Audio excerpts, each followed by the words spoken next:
This is where the fun begins.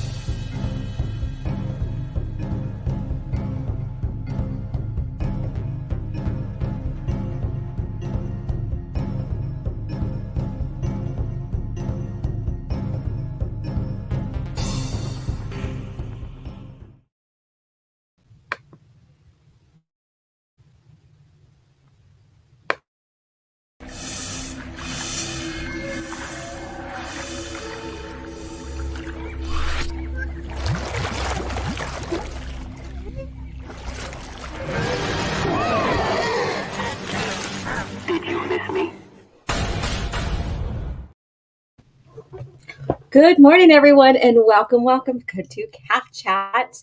So happy to be here with you guys. It's been sporadic lately, and I'm so glad that we still be able to make it on Thursdays, despite my busy schedule. And you just missed my cat, Toby, climbing up behind me while everything was playing. And then he jumped off. I guess he doesn't want to be on camera. So good morning, everyone, and how are you guys doing? Let me make sure my volume is up so you can hear me. There you go. Good morning. And so the most important thing is what is in your mug. And here, this is my mug right here. It's one of my my art pieces, and it's basically the Hope one with Luke. Yeah. And so let's see here. So I asked you guys before I started, what is your favorite droid? And I have to laugh at Tuscan Bob right here. So he says, any droid that is willing to melt C-3PO.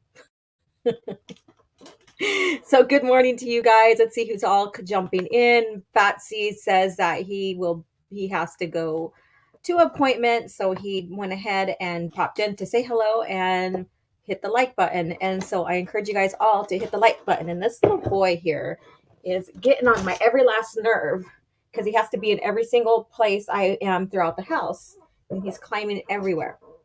All right, let's see. And a channel member, Orange Hat Review. Hello, how are you doing? And I guess yesterday was your birthday, so happy birthday to you. The Fractured Filter. Thank you for coming in. Good morning, one and all. And again, a channel member, Tuscan Bob. And I'm so excited for the spacing this Friday at 7:45 Pacific Standard Time. I got it right this time. We are having Rhetorical Thrill on with us. And so I'm super excited to have her on the panel and discuss some very important topics. And also just to have her with us, to grace the spacing with us. That's going to be very cool. So you guys don't miss. Don't miss. And then Orange Hat says, whoops, I didn't click on it.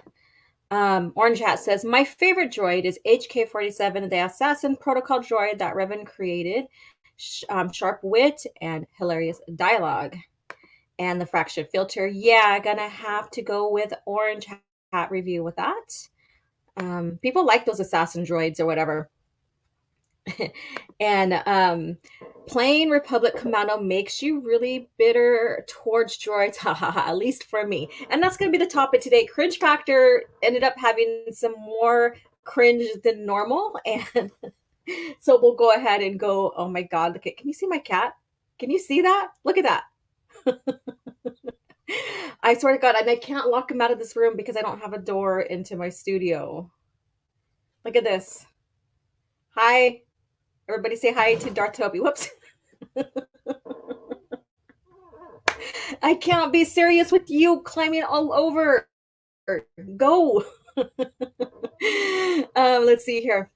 Well, we are going to talk about droids. We do have Cringe Factor with a few things, more than one this time, or more than two. So we'll go with that.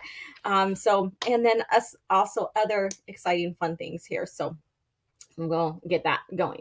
And then Marcus, hello, how are you doing? Deuces to you and cheers. Oh, shit. Okay, mister. You. Okay, and let's see here.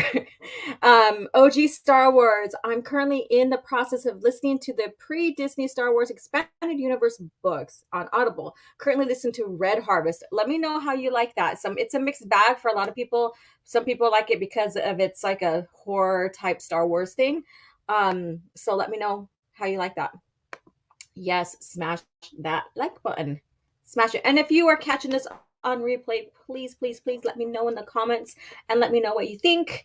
Anything that we're talking about, please leave feedback, your own comment regarding, like with the droids, what's your favorite droid, what have you, and share out the stream, you guys. Share it out. And Big Raj, good morning to you. Good morning. He says hello. And Kenny says, good morning, Alora. Having a cup of Dunkin' Donuts pumpkin spice coffee. You're one of the very few Star Wars YouTubers I follow. I've unfollowed so many. That's the thing. We're finding out a lot more about other Star Wars YouTubers, and it's not good. It's not good. But hey, to each their own, you know, they're going to do what they're going to do. I'm going to stay faithful to the real lore. That's how it's going to roll here. We're going to make fun and tease and talk about other things too going on in Star Wars, but particularly staying true to Star Wars, what it is, what George intended it to be. All right. Let's see here. And Rhetorical Thrill is a great YouTuber. Correct. She is smashing it with her type of content she's doing, and she's very consistent with it. She reviews all the old movies that we all probably all grew up with. Maybe I'm sharing my age now, but yeah, so she reviews them. Very fun commentary, very real, organic. So it's fun to watch. It's fun to see her humor, and so that's what I look for in a YouTube channel. And I don't really care for the same thing people try to catch on the algorithms kind of deal and report all the same damn news. I may do that for Cringe Factor and, laugh at some shit that's going on, and then I like to call shit out too, or even predictions, or people don't really see what's really going on. And then so once myself or maybe like Greg or Tim open their like policy, we talk about it, then bam, like a month later, everybody's like, oh yeah, by the way, we mentioned that. Are we seeing this? Come on, Toby. Come on, you're gonna knock shit down. Go. And stuff. So, but yeah, anyways, I digress from all of that right now. Let's see here. Orange Hat says, gave you a shout out in my birthday stream. Oh, okay, cool. Okay, that's right. I thought I seen something about that. I think that if you, me, and Stig had ownership of Star Wars, we could bring it back to the right lore. Possibly, but yeah, I mean, I think anybody who honors George's lore has read the EU, understand even that so-and-so hierarchy of canon, can get to know or know what they're doing, or have an idea. There you go. Blah. And then Rookie Critic, what's up? All right. So those of you coming in, good morning. Let me know what you have in your mug, what you're enjoying while we sit and chat Star Wars. Also, what is your favorite droid? Whether it could be a character or it can be the model. So if you don't have a favorite character type droid like C3PO, which I know is Greg's or Tuscan Bob's favorite, absolutely favorite. Share with us so you could name the character of the droid or actual droid type or make. So let me know. Mr. Dystopian says, this is where the fun begins. Yep, this is where the fun begins. I love that. And I finally have an idea, and I didn't do it last night. I should have, but I was just so friggin' tired because I taught yoga in the morning, and then in the evening time, I went to 2 yoga classes. So at the studio, we're having a yoga challenge, 50 classes in 60 days or something like that. And so I went ahead and took 2 classes back to back. I came home, but my idea is, I have an idea of like using Obi-Wan when he throws the blaster, so uncivilized or whatever, and using that for my cringe factor. Like I have an idea of like all what I see for that little clip to segue into cringe factor. So that is coming. So is the Art of Star Wars is coming.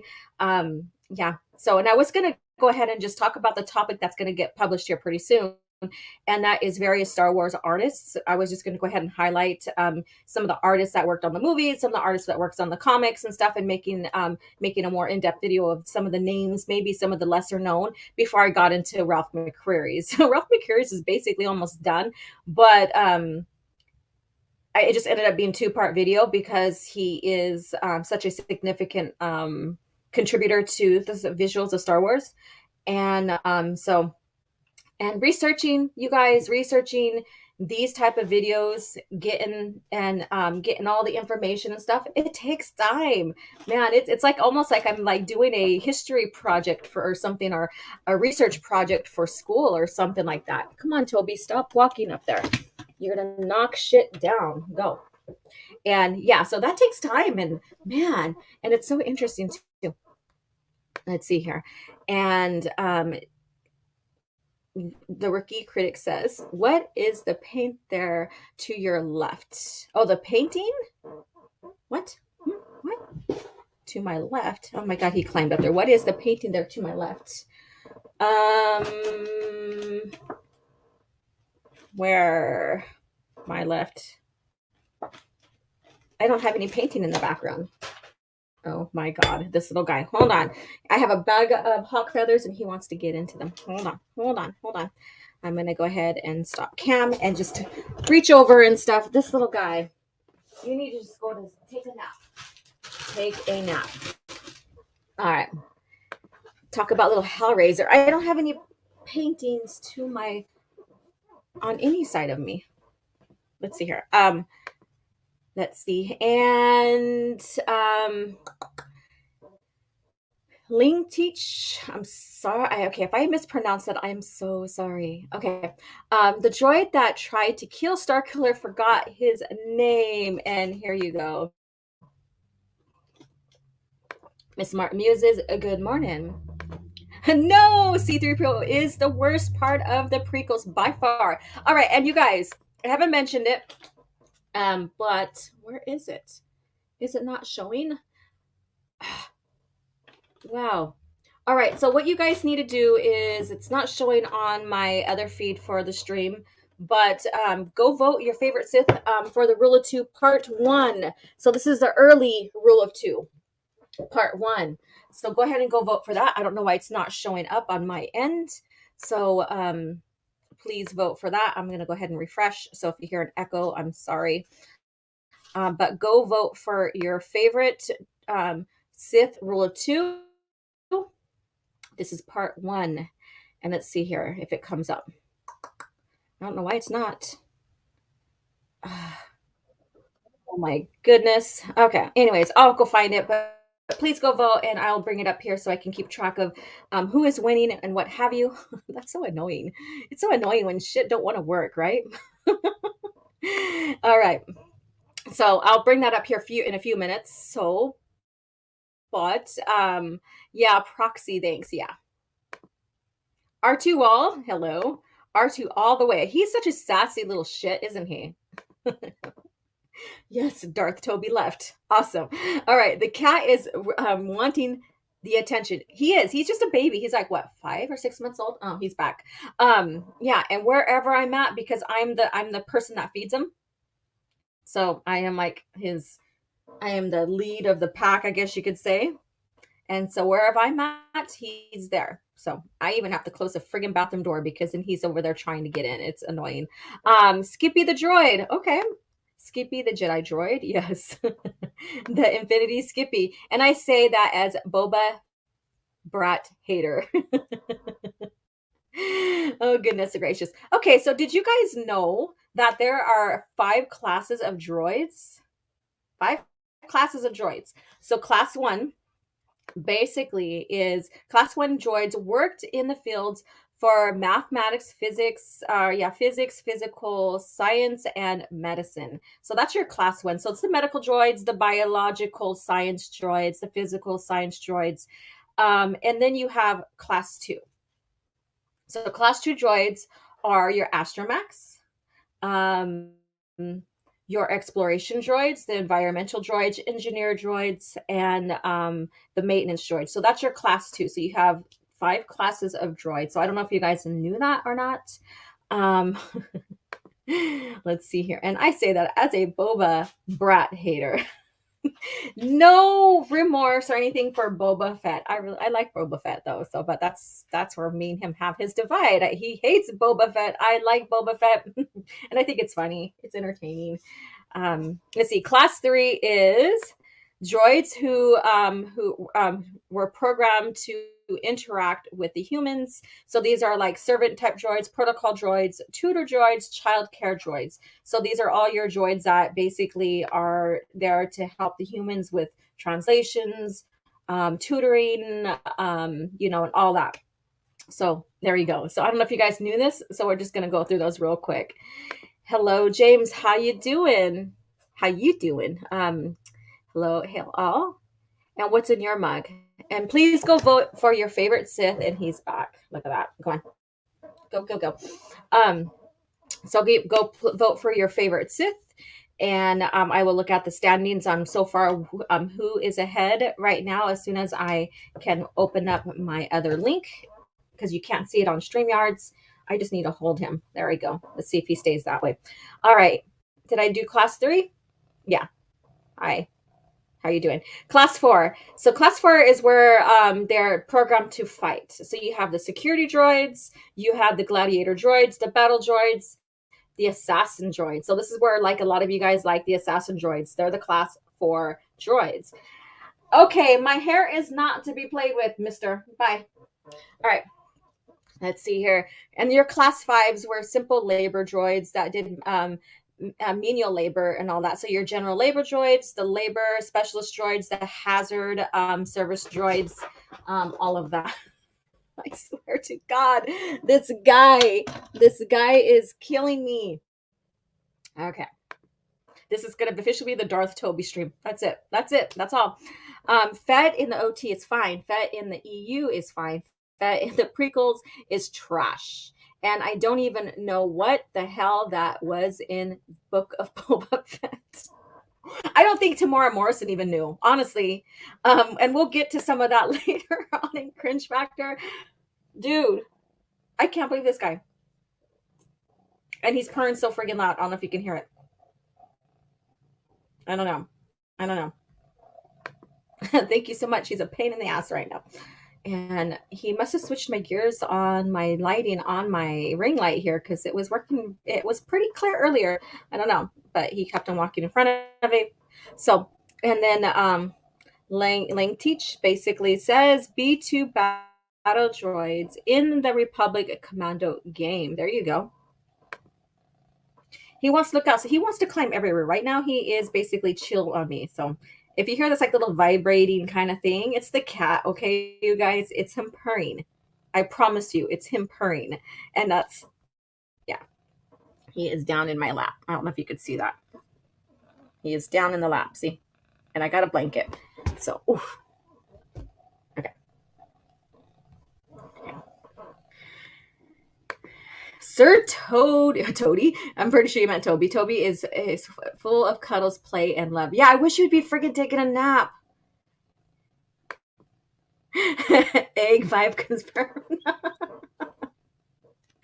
Oh my God. And I'm wearing a beanie today. I'm sure you guys knew that or see that or whatever. So I think I've worn a beanie before on stream and stuff. It's just so comfortable. This room does get cold or whatever. But I think I might be the better looking in the beanie wearers on the YouTube channel, YouTube scene. I don't know. And Nick, hello, how you doing? Hey, what's up? So there's 5 class of droids. So just wanted to run that through with you guys. And then, of course, they break down to droid types. You have your assassin droids, your astromechs, which those 2 are the most popular ones known, is your assassin and your astromechs, because of how much they are highlighted in the lore. So, and usually the most common ones talked about or discussed between fans. Note, she didn't even deny owning one. Of course you have to bring that up, right? Of course. I ain't saying shit. I ain't saying anything. And then you have your interrogation droid, which we've seen in A New Hope. And that was the one that, they went to use on Leia in A New Hope. So, and then, of course, you have the medical droids, which you've seen also in A New Hope.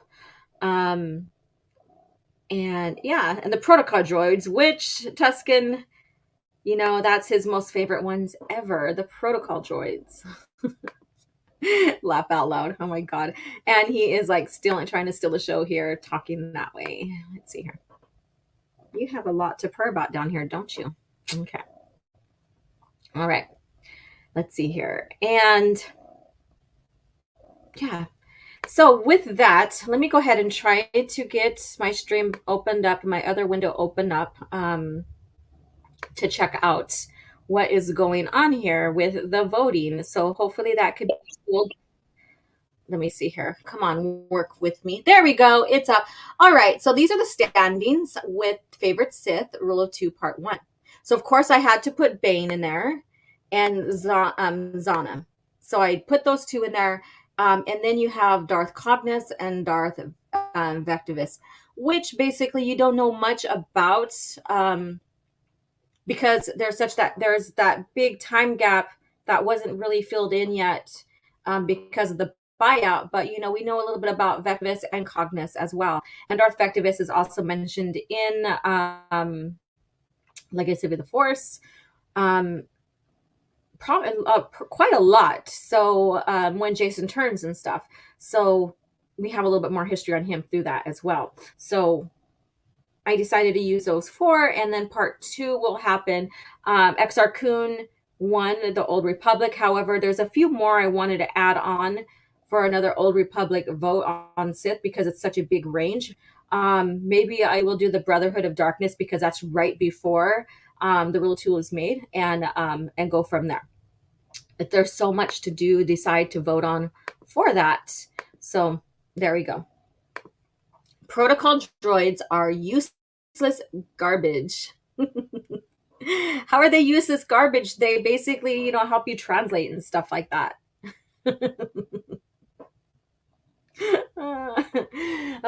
Don't get them started. That's hilarious. And I have 11 beautiful souls here, you guys. Good morning to you from California, from the West Coast, in the Central Valley. Yeah, good morning to you guys. So please hit that like button, let people know we're live, all that fun stuff.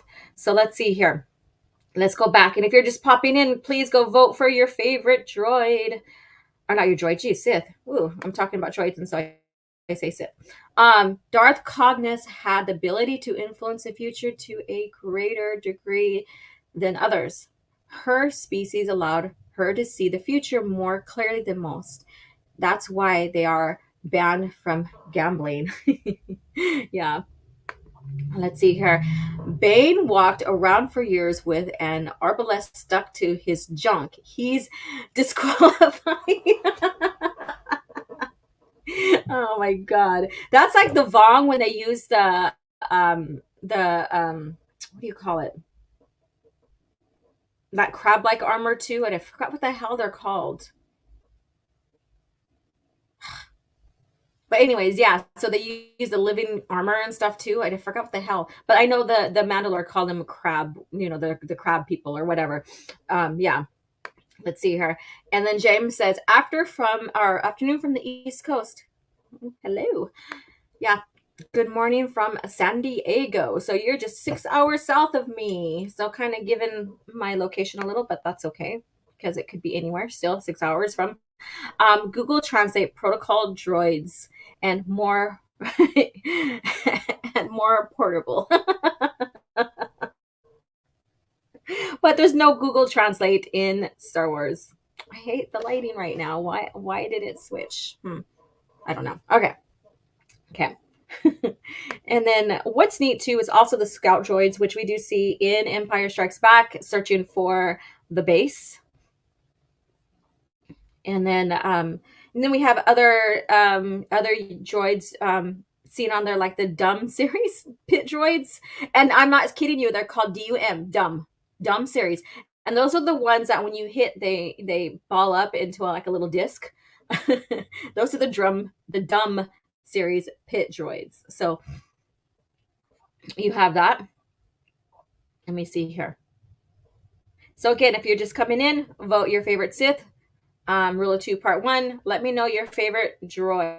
whether it is a character droid or what, known character one, or the Meg R type. Um, and so there we go. Let me check the standings here. We're still at um, Bane is at 79, Darth Zana is at 11, Darth Cognis is at 5, and Darth Vectivus is at 5. So they're tied, but right now Bane is ahead, and I had a feeling that he would be, popular because he's the one that created the rule of two. Like he's orchestrated it, and Zana is basically the first one to ever benefit from it. So she's up behind him at 11%. And so then after that, we'll get into the other ones, like Plagueis and all of that next Thursday. Yeah, next Thursday. So, and then like I said, maybe I'll do the Brotherhood of Darkness and vote. We'll have a vote for them. So right now, XR Kun, Old Republic, and we're just moving forward with the voting on your favorite Sith, coming to maybe an ultimate favorites. It might take longer than when I did the X-Wing series one, or the Rogue one. Sorry, not X-Wing series, but Rogue one. Not Rogue One, but Rogue Pull. Of the different eras Rogue was in. Let's see here. Congratulations on your block from Wikipedia. Yes, we're going to get to that too as well in Cringe Factor. So we will get to that in Cringe Factor here pretty soon. Yeah. And then also another thing that's going to be in Cringe Factor is not only I'm going to discuss fan takes, stupid fan takes, the Wikipedia thing. We're also going to talk about possibly something regarding the droids and then the Millennium Falcon. So there you go. So I don't know how much we're going to spend on each one of those, but I thought I'd bring those up just to throw some stuff in front of you guys to make you think on the direction the Star Wars is continually going, as well as some stupid fan takes, I guess you could say, if you want to call them that, and what Wikipedia is doing. So let's see. I think those little droids on the Death Star are cute. Oh, the mouse droids. I like the noise of those gonk droids. I would like BB better if it wasn't for the movies he was in. There was no such thing as a BB droid until then. So he's a Disney droid. So, I mean, but more power to you, I think he was made to replace, because how they said Luke Skywalker, if we brought him in, he would just overshadow all the other characters. And I think that's another way they took with R2, is that he would overshadow this new type of droid they're bringing in, the BB droid. So, and that's why basically he was shut down, because he had too much memory going on.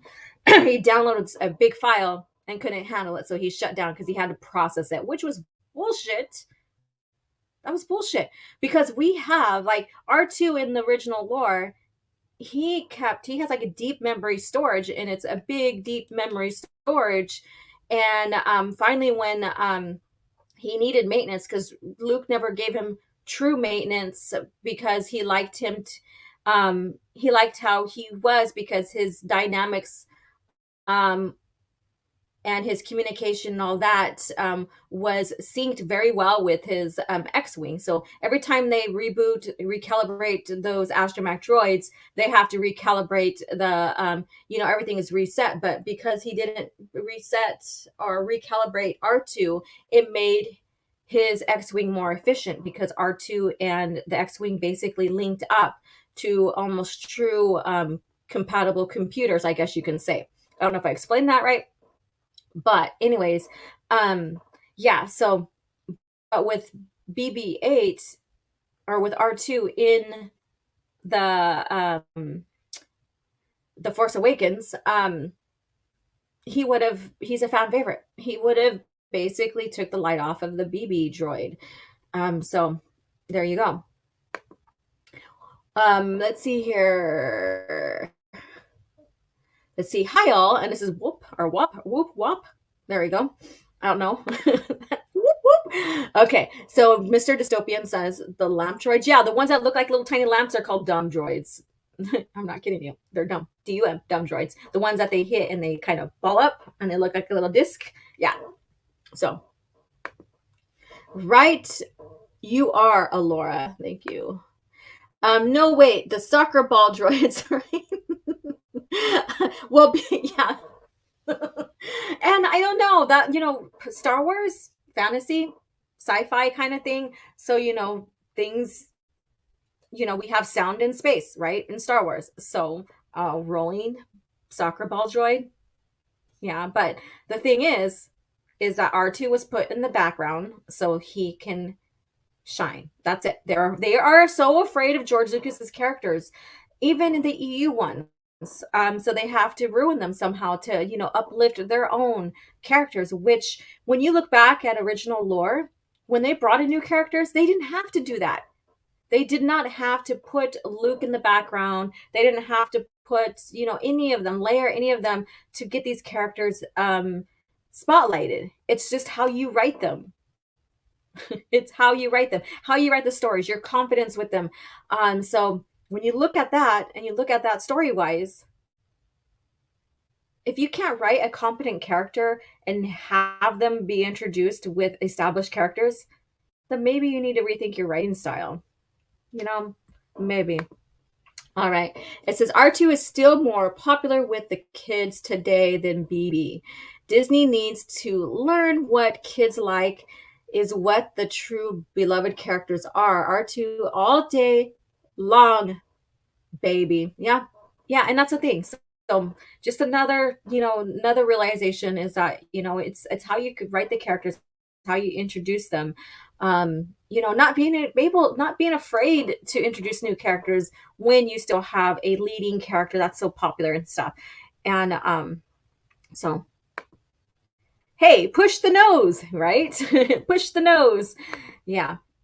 So we have that. Let's go ahead and take a look at the standings here so far. We are just over half an hour since we started. So we still got another half an hour. So I'm going to keep it up for another half an hour. I'm going to keep it up for another half an hour. So enjoy the ride. So favorite Sith rule part 2, or rule of 2 part 2, or part 1. Ugh, I can't even read. I need my glasses. It's so tiny. Okay, favorite Sith rule of 2 part 1. Darth Bane is at 82. Darth Zana is at 9%. Darth Cognis is at 5, and Darth Vectivus is at 5. So we still have them there at 5. Bane got more votes, and so now Darth Zana is at 9%. So I'm surprised Zana's not getting more. She was a friggin' badass character too. Let's see here. There we go. Mr. Dystopian says LEBOD29D was a cool droid. That is a long one to say. So I sometimes forget their designations. And then what there's a fun fact that I found when I was looking up some droid facts. So here's one fun fact. George Lucas holds trademark on the term droid. The miniature mech combat war game BattleTech was originally released under the name Battle Droids, but was renamed due to trademark issues with Lucasfilm. There you go. So George Lucas. I'm pretty sure that maybe if it's trademarked under Lucasfilm, and then now Disney has the rights to that, or if it's under George, then he still has full rights to that. So I haven't really fully looked that up on which the trademark is named under. So I thought that was interesting that he has the trademark, the copyright, the trademark claims to the name Droid. What are you doing? Huh? What are you doing? Oh my God, he's back, you guys. He's back. Okay. Almost voted Zana. What stopped you? What stopped you? Okay. What are you doing, mister? And he's back. You hear him? You hear that purring? He purrs loud. I don't know if you guys can hear him. He's laying on my lap. Hopefully he just stays there and falls asleep. I'll be perfectly fine. As long as he doesn't attack my hair. Doesn't raise hell. You can barely see the tips of his ear. Hey, baby. Okay. Favorite Dark Horse comic series. Oh, that's so hard. If you guys want to start sharing, what is your favorite Dark Horse comic series? Share in the stream here. Share in the comments here. I don't mind you guys asking each other, things too, because this is what this is about. This is about a discussion on Star Wars, original lore. So go ahead and ask away or answer too. Answer that favorite Dark Horse comic series. There's so many good ones. It's hard to decide, really.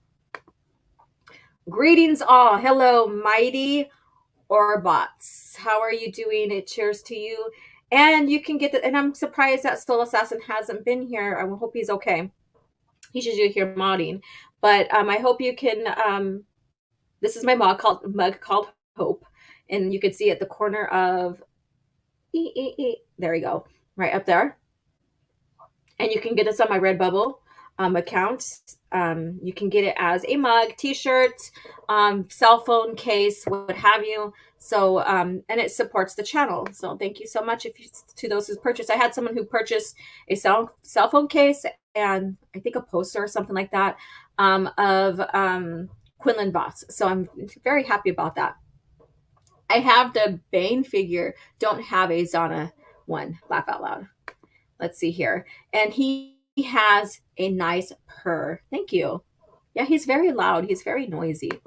Let's see here. Republic. There you go. Michael. Lucas still owns the OT characters as well. That is one reason Disney pushed his characters in the background.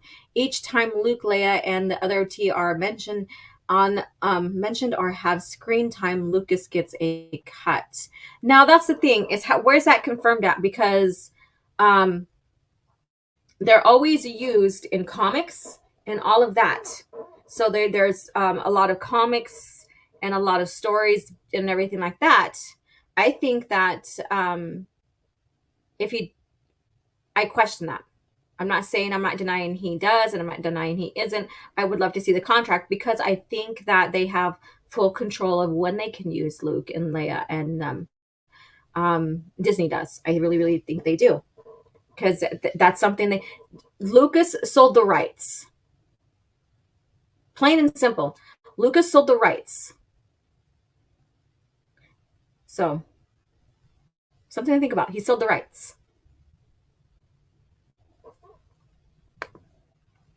And then they just bought the Star Wars name. No, they bought the rights. Because they can't create Star Wars without owning the rights. And I think people don't understand that. You have to buy the full-on rights to everything. They bought the rights to the EU. That's why they tossed it. They made that decision. And that's why they're able to bring these characters and some of these story plots or lines from the EU in. They bought the rights. They bought the whole rights to create whatever they want. They just didn't buy the name. Correct. I agree. They bought the rights to everything. That's including the movies. That's why when they first bought the company, when the company's brand new to Disney, they couldn't really do nothing with the OT because I think it was Fox or some one of the other companies that had the rights to air it on their platform. Basically, they had still had that contract, so they couldn't do nothing with the OT until the contract ran out. And so that was just recently. So they do own the rights. They own everything, the rights to the characters, all that. That's why they can do comics on them. That's why they can write books about them. And that's why they were in the movies. The only reason why they said they didn't use Luke, but Leia was used a lot. Han was used, but then he was killed off. Han was in the movie, significantly in the movie. Leia too. But the only reason why Luke was pushed to the side, they said, was because he would outshine the new characters because he's such a beloved character. So, yeah. Hello, OG in chat. Hey, what's up, Marlena? How you doing? And Jason Fox from 540 Studio is now a new member. Thank you so much for becoming a YouTube channel member and contributing, helping the channel grow. I appreciate you. I appreciate everybody's here as well, but thank you again for becoming a channel member. Yeah, distribution rights are not the same as owning an IP. Yeah, correct. And I was like, I can't think of the name, the distributions or whatever. Yeah. So, yeah.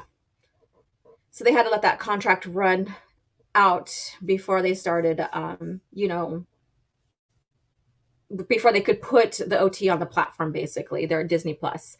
So there's a lot of like little mechanics going on there, but they do own the rights to everything. You're not gonna, buy a company just for its name. Because if they did, then we would not see anything being used. It would be a whole completely different type of Star Wars. Luke Skywalker is what made Star Wars. Hell yeah, they're gonna buy the rights to him. Hell yeah. Hell yeah. Okay, so let's see here. Let's go ahead and check the standing here. You guys are first coming in. Please come and vote. Hit the like button and share that we are live. So Darth Bane is at 85% still, and Darth Zahn is now at 7%, and Darth Cognis and Darth Vectivus are both at 4%. So no one has voted on them since then. Yeah, so we have 27 votes so far. So you guys get the votes in, and let's see who makes it this round of the Rule of Two Part 1, and next week will be Rule of Two Part 2. And then we'll, go from there. We'll go from there. Let's see here. Like the stream, peeps. Yes, thank you. Like it, share, all of that good stuff. So we're going to come up on the hour here pretty soon. So let's see if there's anything else we want to discuss on the droids. Anything you guys want to discuss about droids here, and I am open on that. There's so much to discuss other than being your favorite droid. Let's see here. I gave you guys the top five, the 5 classes of the droids, and all of that. And so a little bit of history on that. So basically, droids are short for androids, and also called robots.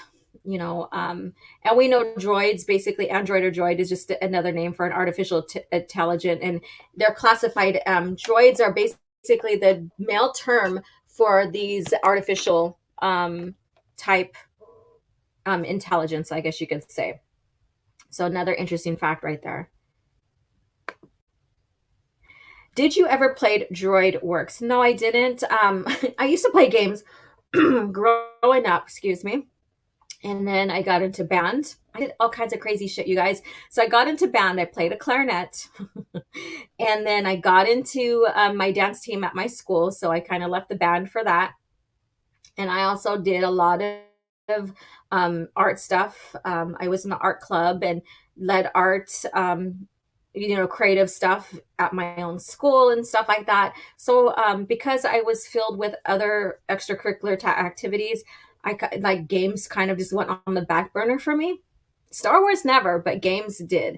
So I was one of those who did everything, but still was a little geek about Star Wars and stuff, or nerd or whatever. So yeah. My imaginary pronouns are. We're gonna get to that. We are gonna get to that. And let's see here. Don't know if they came up or if this came up, but the Droids Saturday morning cartoons had an intro song sung by Sting. Yes. I think you're right. I think you're right. Let me check it out. Let me check it out.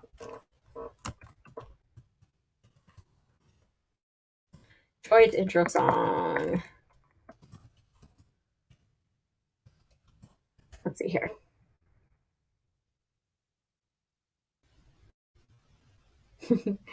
Let's see here. It's been such a long time.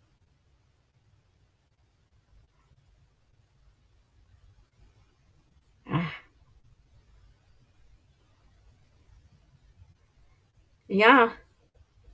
That's so interesting, isn't it? That some of these artists did simple little intro stuff for, stuff like droids and stuff. Yeah. Play the clarinet. I don't have my clarinet anymore. But yes, I played the clarinet. I did. And I also was in choir. So I was in choir all the way from elementary into high school too.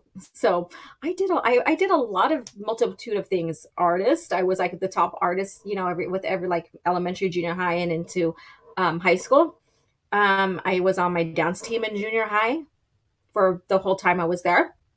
I played in the band too, so that was fun. My grandfather, he was Filipino, and he owned his own music store, repair shop, and store. So it was his own. He could play almost any instrument out there. When he came into the United States, he basically became a naturalized U.S. citizen. He joined the Army Air Corps or whatever it was called, and then from there he also played in the band or in the orchestra, basically not the band but the orchestra. And then from there he played in multiple orchestras over his years, and then he opened up his own music shop. So from there I got free instruments. I wanted to play the flute. This one time at band camp. So I wanted to play the flute, and he's like, "That's not a good match for you. I want you to play the clarinet." And I'm like, "Come on, Grandpa." His heavy Filipino accent and stuff. I can never imitate accents. The rest of my family can. I'm like, that's one thing I'm not good at. But he would say, "Ayokinam, no." I'm like, "Okay, you don't have to be so rude about that." But he's like, "You're good for a clarinet." And so I had free instrument from him. I had the case, everything. Um, I had a good time playing the clarinet. So there's another fact about me. I played the clarinet. Yeah. And then I was on the dance team. That was fun. Yeah. And then artist, choir. Yeah. So something, something new stuff. If you didn't know, I was in the band. This one time at band camp. I never went to a band camp though. So sorry. Hell Orange Hat. Hello, Abunas. How are you doing? Go vote your favorite Sith in the Rule of Two, Part 1. So go ahead and go vote in that. If you haven't, it'll be up for another 10 minutes, and then I'll close the polls. So if you have not had a chance to vote, I have 17 beautiful souls here. If you haven't had a chance to vote, hit the like button, what have you, please vote. If you're catching this on the replay, please hit the like button. Let me know you are here by leaving me a comment. Let me know what your favorite droid is, and anything about like the Cringe Factor section that's coming up here pretty soon. So there you go. There you go. Let's see here. And Mr. Darth Toby is asleep. He fell asleep on my lap. He's out. I am so happy.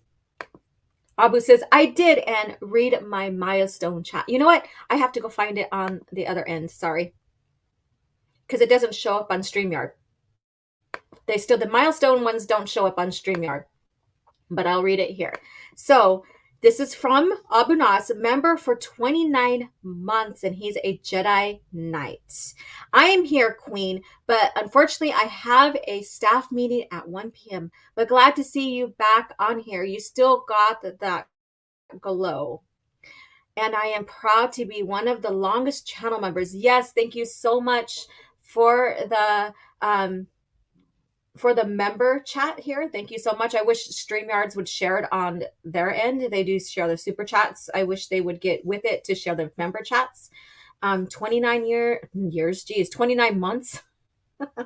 Thank you so much. Thank you so much. Let's see here.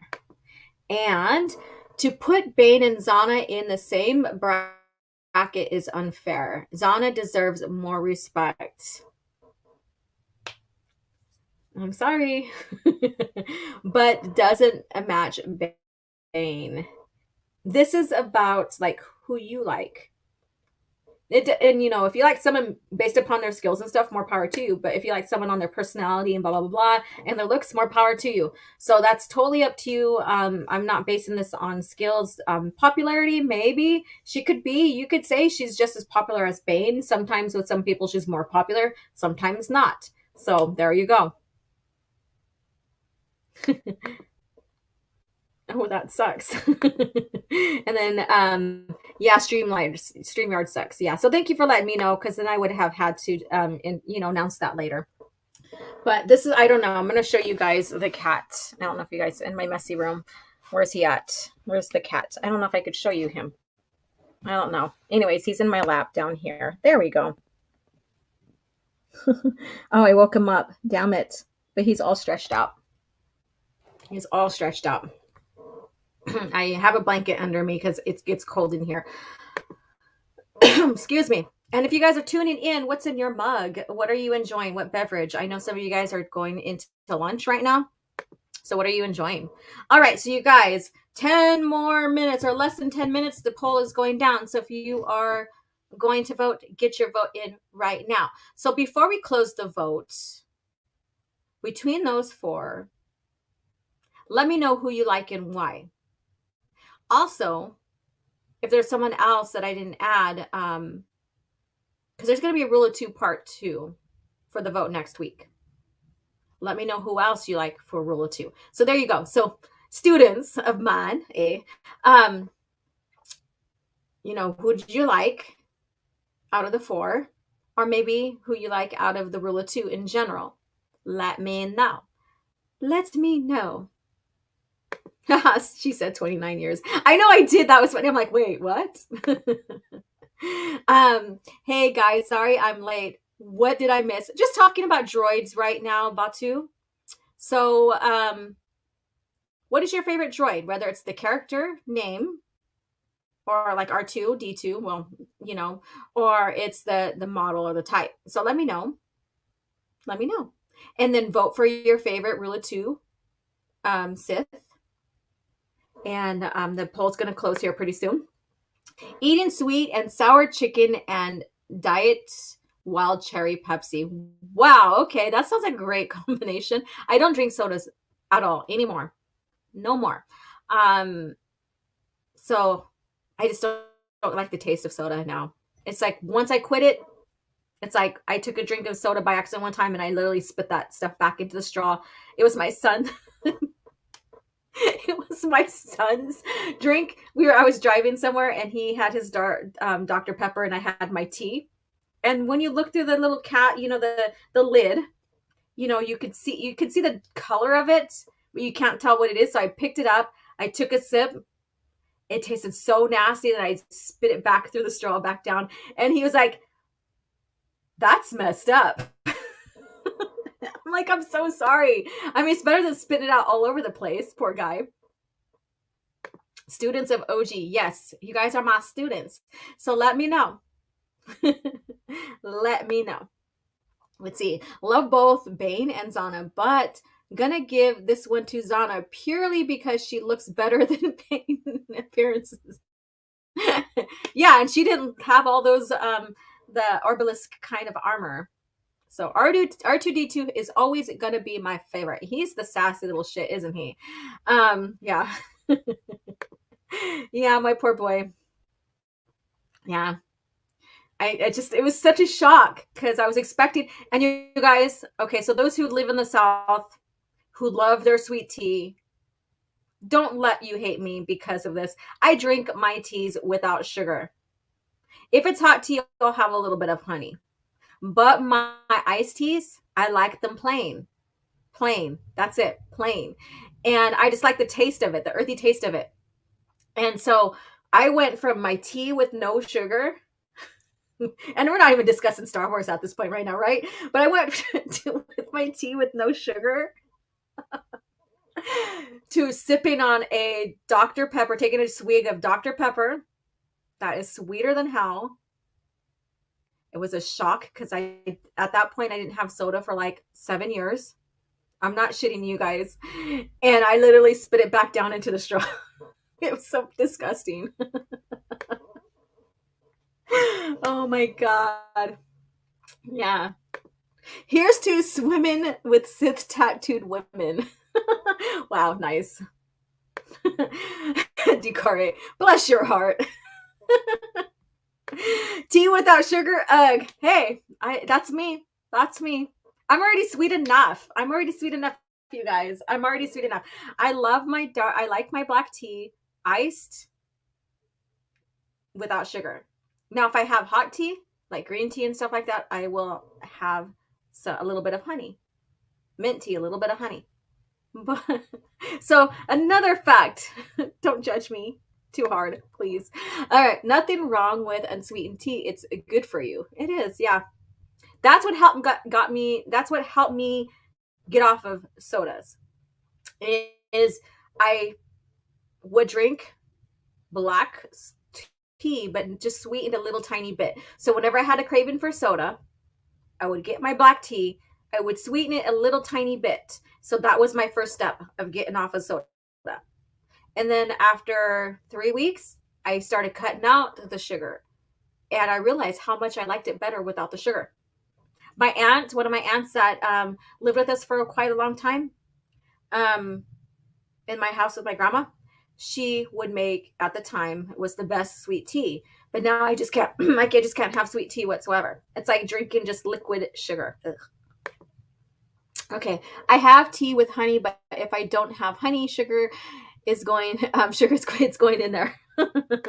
And then Java tea, just everybody, best tea ever. To Java, I think to Java. Did I say that right? Can't hang ice with no sugar. Weak. I think I can hang. See, I'm badass. I'm tough. I can drink tea without sugar. You guys are all punks. No, I'm joking. I love you guys. I'm just joshing with you. Iced tea without sugar. I know what you meant. I'm already sweet enough. I agree. All right. So now that we were on the topic of tea in our Star Wars chat, and you know more about your OG Star Wars here, let's go ahead and check the standings on the poll and close them out. So let's see here. If you didn't get your vote in, now's your chance. Do it. I'm going to read the standings. If it changes, if someone gets a vote and it changes as I close out the poll, then it'll just show on the other end. But it looks like Darth Bane basically is the lead with 81%. So 32 of you guys voted and 80, so over half, like almost most of you voted for Darth Bane. Darth Zana got 12%. Darth Cognus at 3, and Darth Vectivus at 3. So there are the standings of the poll. So the next one will be the Ruler 2 Part 2, and that will include like all the Sith leading up into the OT era. I'm gonna have a hard time with this one because it also includes like Jason Solo because he's at the end of that. So I'll figure that one out. So done. All done. All right. Let's see here. I'm going to go ahead and close that window out. Yes, smash that like button. Let's see. Yeah. All right. So with this cringe factor, and like I said, I'll have a video up. I already have an idea. It took me a long time to figure out what type of clips I wanted to use to create the segue for cringe factor. And so I'm giving you guys a hint like I did in the beginning of the show is my voice is kind of raspy right now. Wow. Hold on. And Darth Toby has left the building. Hopefully he stays away for a little bit. But anyways, so it's going to have Obi-Wan, when he says, so uncivilized, he throws that. So it's going to have that clip in there. I do have some other ideas within that. And it's going to be a short little segue clip to get us into cringe factor. So you guys know, cringe factor is coming up. Peace. So yeah, so I'm excited about that. And I'm excited about getting some videos published for the Art of Star Wars. So last week we had funeral for an aunt and all of that on top of me catching up with life. And that does slow. It's not like I'm trying to ignore the channel and what I'm producing, what I'm researching, what I'm putting together. But when shit happens in your life, everything else like slows down to a halt. Even with your own work, your own business, everything like slows down to a halt. So I'm sorry about that, but I am excited. The series is coming. I promise you. Batu says, now my favorite droid, I am going with C3PO or 3PO. He always makes me laugh. And then Guri. Oh, no one's mentioned Guri, the humanoid droid type droids, right? Zujor is android. Yep. Not bad looking for a robot. There you go. Let's see here. And you had enough Sith to do a part 3. That's what I was thinking about too. That's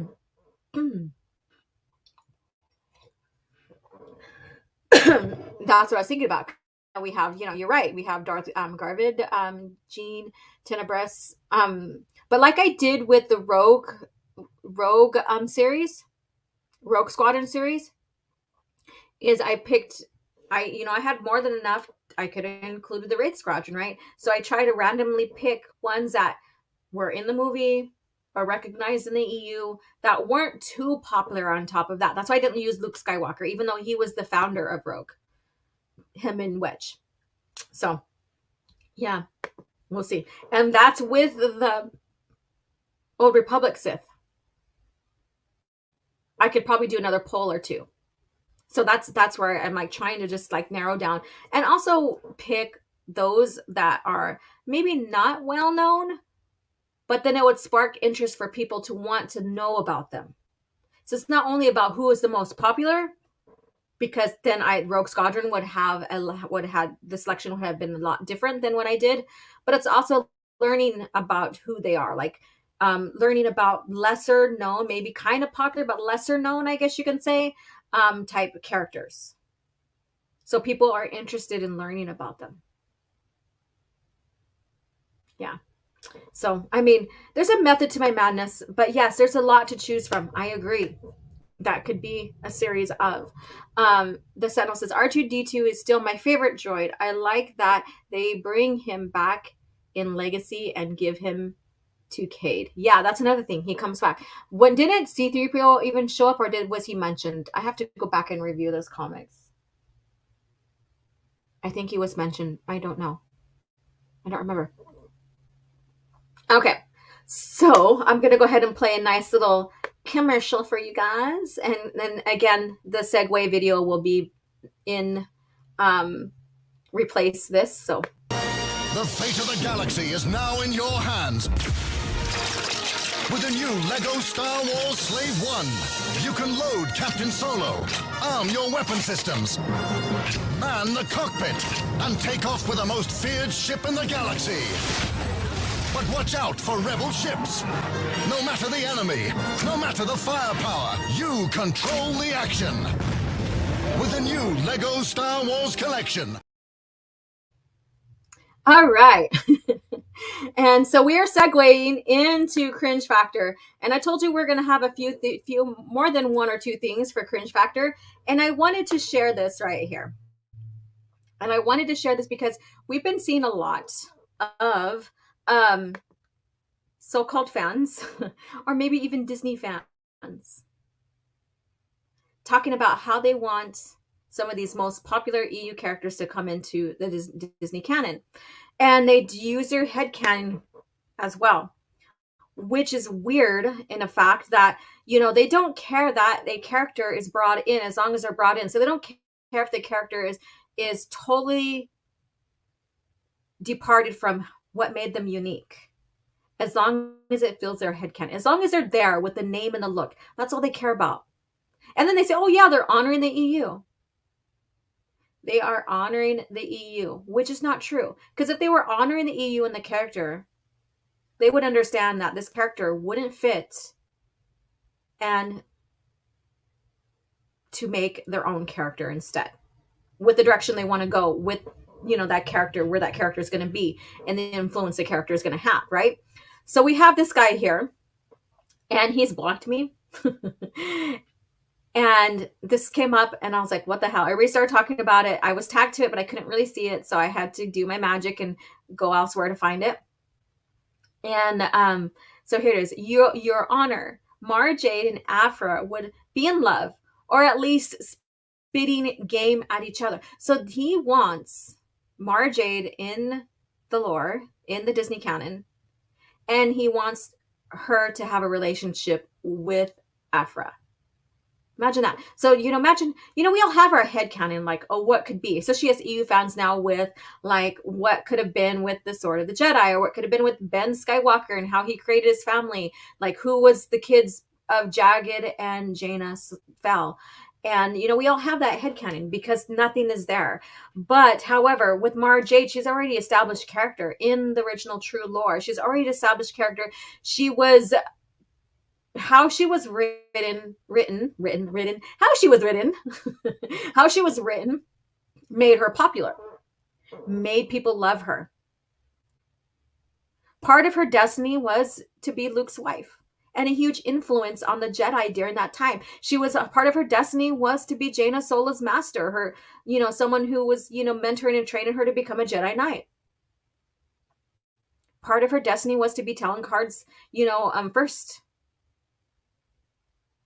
not his first lover, but you know what I mean, his first in the company, his first shit. Now I can't even come up with the name. But anyways, yeah. But so her destiny was not only with Luke Skywalker. They became friends first, right? They became friends first. There was hinting to attraction, of course. But she was also basically what you could say, quote unquote, daughter to Palpatine, because he took her as a child because of her Force abilities. He took her from her family as a child. She didn't even really remember. She couldn't remember where she came from because she was so young. Kind of remind me of Rey, right? But, and even after the fact, when Luke and her became married in a relationship and married, he even offered her, he's like, I know techniques to help you with your mind to remember, basically. And she's like, no, thank you. She just, it's like, that's too much to, think about, like, and but to put her into the into the Disney lore, all that makes her significant. Yeah, they could probably still squeeze her in as Emperor's Hand, because I believe the Emperor's Hand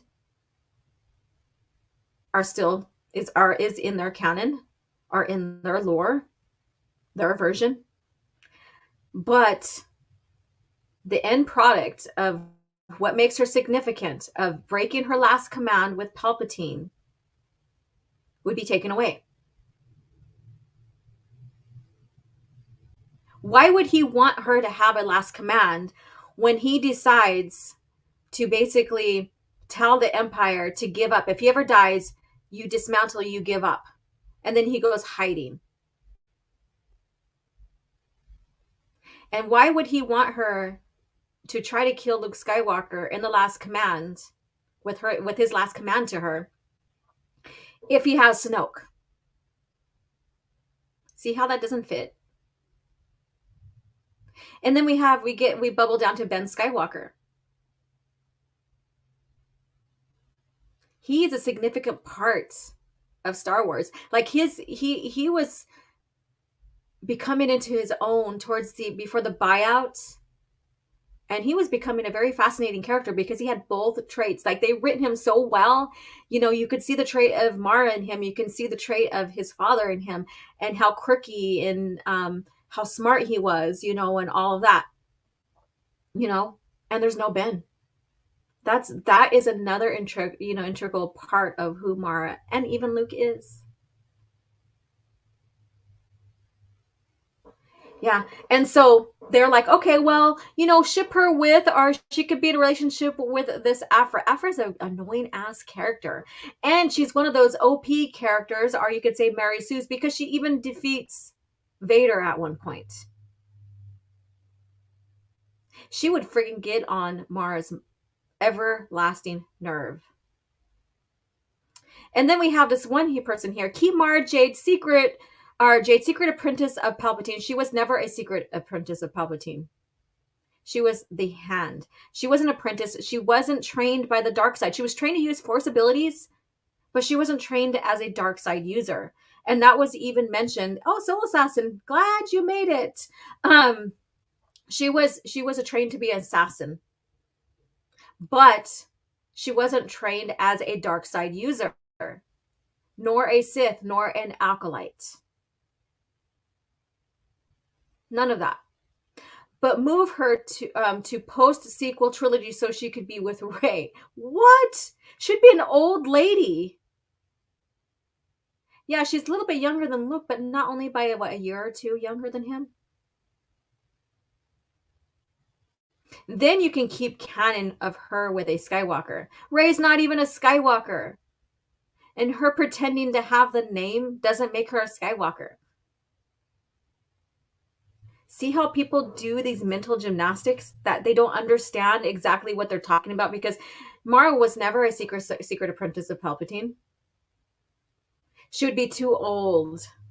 She'd be like a grandparent maybe to Rey, or probably a motherly figure to her. I mean, mind you, there's people that have gotten together like are 10 years apart or whatever, but this is significantly like 20 something years, 20 years, or over 20 something years. That's so disgusting. Anyways, what the hell? And yeah, so this right here. And there was another thing that someone, and if you guys follow me on Twitter, someone was talking about bringing Amar, or actually, no. And I was going to share it here and I didn't put it on the slide here. Sorry about that. But someone was saying to that Kylo, if you can't hate on Kylo or Rylos if you don't hate on Mara Jade and Luke, because they're the same story. Imagine that, thinking that Rey and Ben, which is basically fan fiction based off upon a kiss, imagine saying that their story is exactly like Luke and Mara. Really, I'm going to see what you guys have to say here. Okay, I'm going to scroll up here. Disney fans, facepalm. Yeah. And if you become a channel member, you guys, I have emojis you can use in there, and I need to add a couple more. I have more to add, free space. The more channel members you have, the more emojis you can put on there. So please take advantage of that. James Unchained says, keep canon of her with a Skywalker. Rey will never be a Skywalker. She's a Palpatine.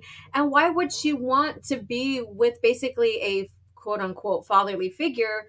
Because, he called her, when you get into the lore, Palpatine called her his child. So imagine, that's so disgusting. Imagine then his child wanting to be with his actual child, because they say that Rey is Palpatine's granddaughter. No, she is the daughter to his clone. So to him, that's so weird. Okay. Mara was amazing and her story was well written. Correct, Jason. But after what Luke did, why would she want to be a Skywalker? Yeah, for the Disney Lord, after what happened with him, yeah, she would be like, what the fuck? She's the one that talks sense into Luke about how much he's been using the Force and all of that, and how he was tainted by Palpatine in Dark Empire, how he got tainted with that, with his mission. He's like, oh, I went in, I don't think I really went dark.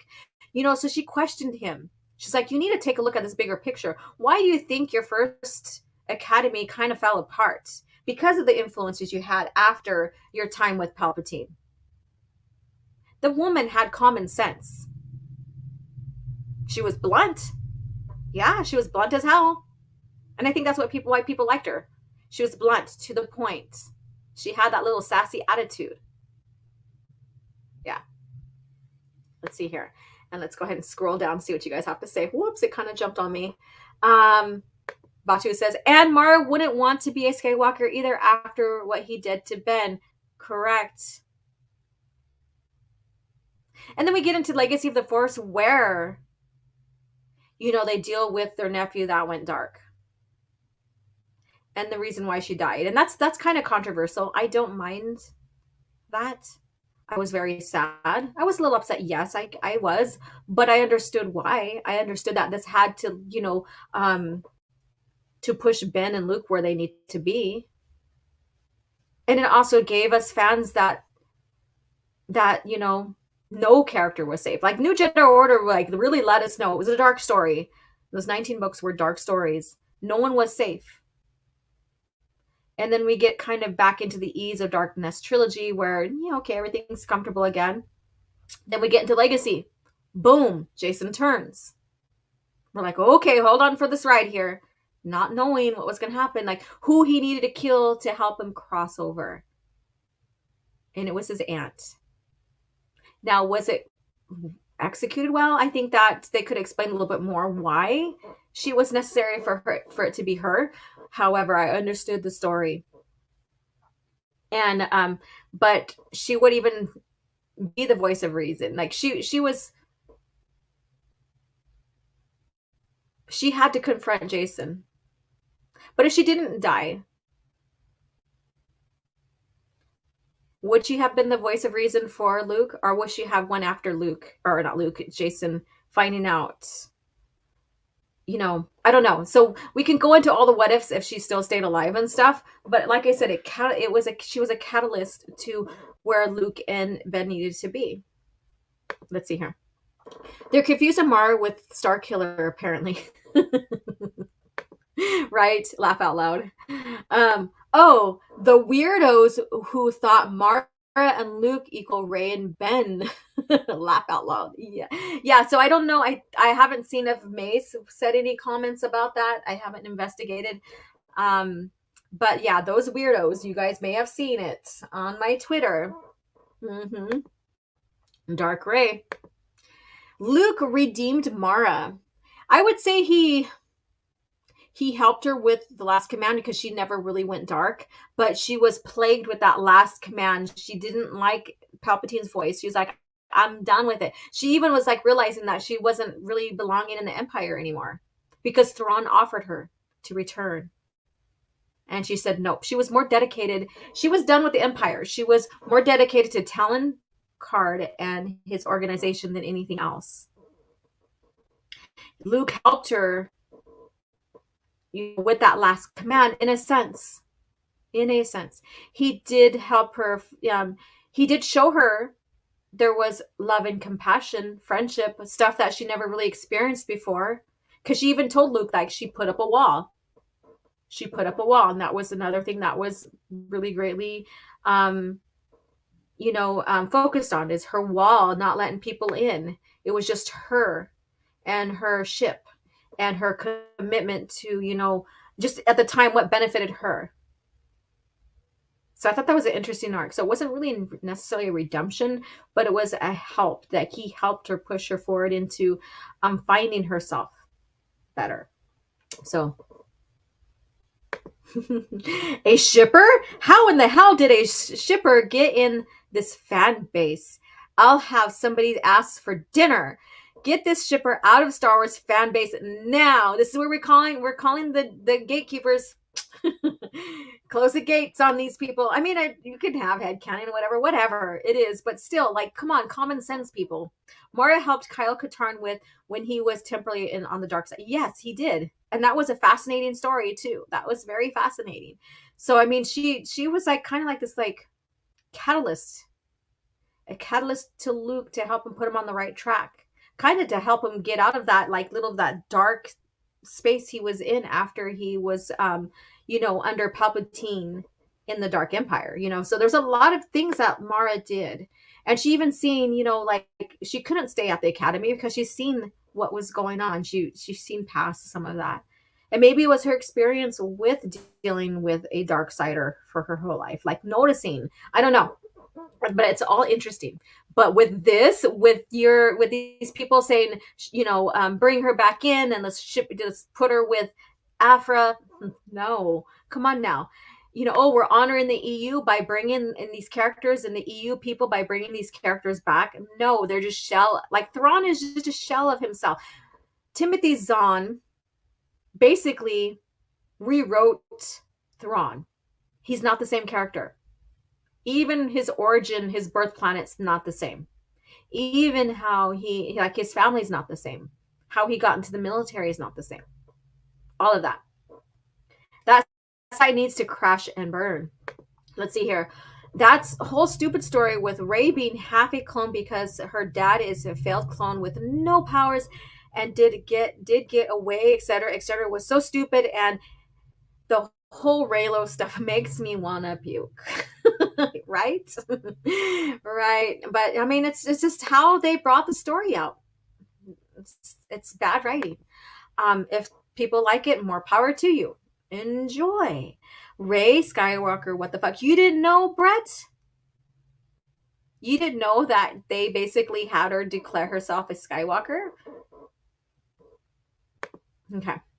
So if Rey is a Skywalker, puke, thumbs down, wouldn't dating Ben be like dating a cousin? This makes no sense. Oh, but she's not by blood. She's just associating, or she's just, whatever. Because now you can be anything you want to be. You can associate yourself as anything now. So I don't know. Weird. They hinted that Rey had a bit of Luke's DNA, so Rey would be in. There was a lot of hints that went nowhere. JJ had these little magic. What do you call it? Those little boxes of whatever you guys call them or whatever. But he made these mystery boxes. There we go. He made these mystery boxes to set up these plot lines, and I've heard that he never really fulfills his own mystery boxes, but he made these mystery boxes that could have been expanded on, and nope, because there was no plan. And even though him and JJ communicated between those two movies, there was no direction. They let them do whatever they wanted, and that is even apparent in the last one of their trilogy. James Unchanged says, had high hopes for Thrawn, was disappointed. You guys, I'm sorry, but any character that's brought into the EU and even rewritten, it's not going to be the same. Not going to be the same. Zahn had to basically reinvent Thrawn. You talk about pronouns being added to the Star Wars bias. I haven't yet. We're getting to that. Beep, bop, boop. Let me see here. I'm just still surprised. Yeah, I mean, it's a shocker when I seen it coming. I seen it coming from a mile away, and I think a lot of us did in the beginning. Especially after they said, nope, EU's out the door. We're not going to use any of them. Or we're not going to honor any of them. But we'll cherry pick to honor you guys. Whatever. You guys are full of shit. Okay, yeah, they did hint that Luke's DNA might have been part of the cloning thing in the discanon comics. Yeah. But I think they were talking about more or less Snoke's, but who knows? Who knows? It's so stupid. It's so fucking stupid. All right, so let's go to the next slide. I only have two of them. So here we go. Let me see. Let me go ahead and change this a little bit. All right. So I've had a lot of disputes with Wikipedia about like them not being accurate with their stuff, to how they're representing themselves, what have you. Never blocked me. I'm blocked now because of this. But that's okay. Because, pronouns are used grammatically. And it describes, like if I'm talking about a group of people, it's they. If I'm talking about a person, male, it's he or him. Woman, she, her, or whatever. But that's the grammatically correct way to talk, right? And that's fine. That is fine. I respect people who are gay. My uncle's gay. I have nieces and nephews that are, like I have a couple of nieces and nephew, I believe too. But that's fine. That's their choice. And that's who they're attracted to. No problem whatsoever. Never in my lifetime with my uncle did I have to call him a she or her. He recognized that he is attracted to guys, that he was born in a male body. Biologically, he's a male. And there was no pronoun issues whatsoever in my whole entire life on this earth until now. And then so I was talking with some of my friends around my same age, and maybe they're a little bit slightly older than me. Yeah, they're older than me a little bit. And they're college professors, my art teachers in the community college that I got my AA, my art degree from. And one of them is gay. And he was like, I'm so sick and tired of this pronouns. I'm not going to go walk around in eggshells because someone wants to be called associated pronoun wise as whatever. And I agree. Grammar, it's about grammar. It's not about association to me. And so, anyways, this is where I stand. If you see yourself in any of like gay, whatever, that's fine. More power to you. Whatever you do behind closed doors, that's all you. That's all you. I'm proud of you. If you're bi, okay, then fine. Whatever you do behind closed doors, that's your thing. That's your business, right? I don't need to know. But one thing that I really loved about my uncle is like whenever it was my birthday, especially becoming a teenager, I would get cards from him with a sexy guy, muscle guy, whatever. It was just our relationship. Pretty cool, But anyways, I'm sharing too much now. But Wookiee decided to go pronoun wise with naming characters, like their character description. Star Wars has never been about pronouns, never been about any of this. Yes, they did have like, who was that X-Wing character, Orlik, whatever his name was, in the X-Wings series, where he talked about third person about himself, and he did use a little bit of pronouns, and it was described with his species. That's how it went. So it was his species or whatever. So there was that with certain species, but predominantly, no. Star Wars, everything was grammatically correct. And so this is what Wikipedia says. You may have noticed a new field popping up in our info boxes lately. We are now listing characters' pronouns. It is always important to keep in mind that pronouns do not necessarily reflect gender. And by doing this, we will be more accurate and respectful. No, people use pronouns because they want it to reflect their gender. Like people today, generations today. And those who use they and them, it's like I'm so confused about that because to me, they and them, that's a plural word, right? So that means more than one. So does this person have more than one personality or more than one I don't know. It's very odd to me. Very, very odd. But let me go ahead and bring the screen up closer. Look at Anakin's pronouns. So they have him as gender male. His pronouns is she and her. Now tell me, you guys, where in the lore, like George's lore, in the novels, in the EU, have they ever written him as she or her when they're talking about Anakin Skywalker? So now they're just picking and choosing what they're going to call these people in Star Wars. I didn't go on Wikipedia today or even last night to research if they have any they when it comes to some of the bigger characters or whatever. But where did Anakin say that he associates himself as a she or her when it comes to speaking about him? It's all weird, you guys. It's fantasy. None of this should be inserted in fantasy. Sure, if you want to use pronouns in real life, go have fun with it. Have fun with it. I don't care. But this is fantasy. So why in the hell? Like, if it's the species wise, sure. Hi, Neonite. How you doing? Good morning to you. Let me know what you're enjoying this morning or this evening or afternoon, wherever you're at, your beverage as you sit and listen to and communicate with this. I have someone at my door. Holy shit. How fun. Anyways, let me see. I'm going to go get that real quick. It might be the mail. So you guys, those who coming in, share with me what is your favorite droid. I'll be right back.